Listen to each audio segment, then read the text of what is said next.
Assalamualaikum warahmatullahi wabarakatuh. Perkenalkan, nama saya Nanang Herianto. Dalam hal ini, alhamdulillah dengan izin Allah, saya diperkenankan menemukan sebuah metode yang berkaitan dengan layanan kesehatan mental bagi anak-anak sekolah, baik usia sekolah dasar, SMP maupun usia berapapun. Dalam hal ini, metode yang saya temukan saya beri nama HypnoEducare. Adapun yang menjadi dasar dari penemuan metode ini adalah fakta ilmiah bahwa pikiran manusia itu terbagi menjadi dua hal. Ada pikiran sadar atau conscious mind dan pikiran bawah sadar atau subconscious mind. Sebenarnya kalau kita berbicara normatif, sekarang sedang musim bagaimana sekolah mengadakan layanan inklusif atau terbuka untuk semua, bahkan ada muncul istilah anak berkebutuhan khusus. Secara pribadi saya katakan semua anak sebenarnya berkebutuhan khusus. Kenapa? Karena unik. Semua anak itu unik, tidak ada anak yang sempurna. Nah, disinilah peran kita sebagai pendidik harus mengetahui karakter anak, pola pikir anak, dan masalah-masalah anak, serta mengatasi dengan cara memberikan solusi-solusi permanen. Kenapa saya tertarik dengan HypnoEducare yang berawal dari kata hipnosis, yaitu optimalisasi pikiran bawah sadar dan pelayanan pendidikan? Karena pada faktanya sesuatu yang tertanam di pikiran bawah sadar itu akan tersimpan secara permanen dan kemudian akan muncul sebagai perilaku yang berulang-ulang sehingga muncul habit atau kebiasaan yang baru. Jadi adanya masalah mental anak sebenarnya adalah adanya kesalahan mental, ada kesalahan perilaku yang tidak umum dengan temannya. Oleh karena itu, sebagai praktisi pendidikan harus mengcover 3 titik. Jadi setiap masalah anak bukan hanya anak yang bermasalah sebenarnya, karena anak hidup di dalam keluarga, di masyarakat, sehingga segitiga antara sekolah, masyarakat atau orang tua dan anak itu harus terkait dengan kuat. Nah, disinilah dipadukan HypnoEducare selain dengan pola-pola hipnosis atau penanaman program di pikiran bawah sadar, kita juga menerapkan ilmu neuro-linguistic programming atau pemrograman bahasa otak.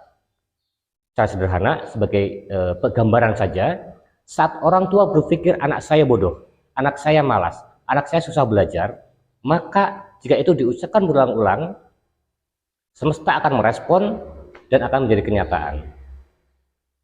Jadi jangan salahkan anak-anak ya, apabila anak-anak malas belajar, anak-anak susah makan secara teratur, anak kecanduan gadget. Itu salah satu penyebabnya adalah lingkungan sekitarnya mendorong untuk terjadinya demikian. Orang tua yang berpikir anaknya malas, maka akan jadi kenyataan anak jadi malas.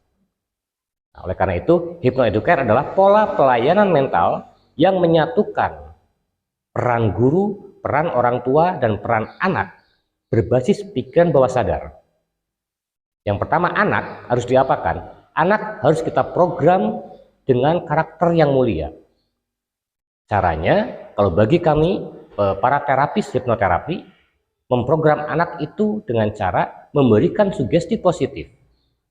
Jadi gini Pak ya, jadi apabila anak punya kelemahan contoh malas belajar, kita secara alam pikiran bawah sadar tidak bisa mengatakan, hei nak, kamu jangan malas belajar. Tapi kita menggunakan antitesanya. Apabila malas belajar, maka harapannya apa? Rajin belajar. Maka yang kita katakan, mulai sekarang kamu rajin belajar. Sebab kalau kita mengatakan mulai sekarang kamu jangan nakal, jangan malas, itu pikiran bawah sadar tidak akan mau menerima kata-kata negatif. Sehingga kata jangan itu di-delete, dihapus. Saat kita mengatakan kamu jangan nakal, maka yang terekam adalah kamu harus nakal. Ini yang belum banyak diketahui atau sengaja belum di-open ke publik. Ya, karena kalau ini sudah diterapkan, akan banyak masalah sebenarnya yang bisa diselesaikan. Nah, jadi untuk anak, HypnoEducare yaitu dilakukan dengan cara anak diberikan sugesti saat anak mengalami relaksasi. Kalau di dalam televisi atau media, relaksasi itu identik dengan ditidurkan atau sleep hypnosis, tidak harus.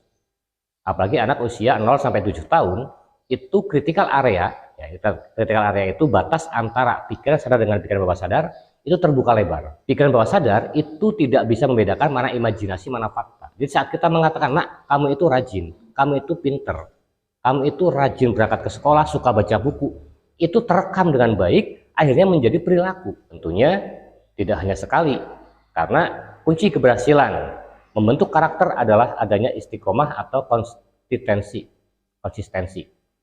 berulang-ulang. Tidak cukup hanya kepada anak, orang tua pun kita terapi. Bagaimana? Yang pertama, orang tua berpikiran positif. Setiap malam, setiap menjelang tidur, orang tua selalu berpikir bahwa anak saya rajin, anak saya makin pandai. Jika itu diulang-ulang, maka akan menjadi kenyataan.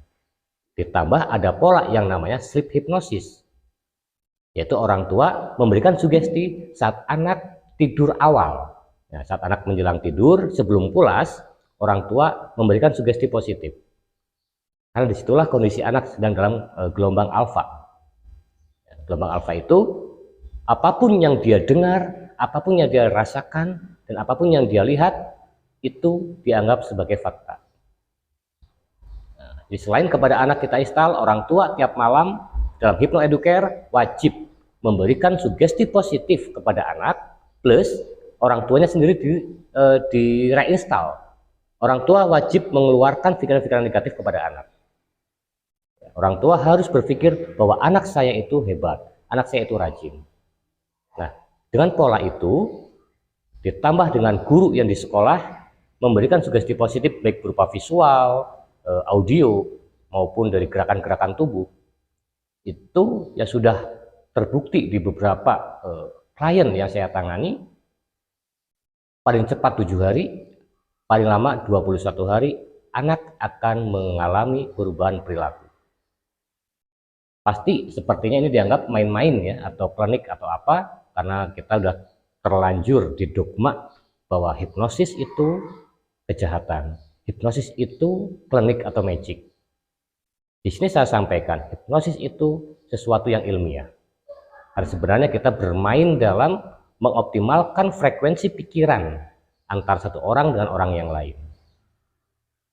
Dengan HypnoEducare ini, harapan saya tentunya anak-anak sekolah minimal di Kabupaten Ciamis dan lebih luas lagi, gurunya menguasai teknik yang benar tentang bagaimana mengajar, tentang bagaimana memberikan sugesti positif, orang tua menyadari pentingnya berpikir positif tentang anaknya, orang tua bertanggung jawab memberikan nilai-nilai positif saat anak menjelang tidur, maka dapat dipastikan generasi kita ke depan akan tumbuh berkembang dengan akhlak atau karakter sesuai yang diharapkan oleh pemerintah, sesuai dengan apa yang diamanahkan oleh Allah dalam penciptaan manusia sebagai umatnya. Terima kasih. Wassalamualaikum warahmatullahi wabarakatuh.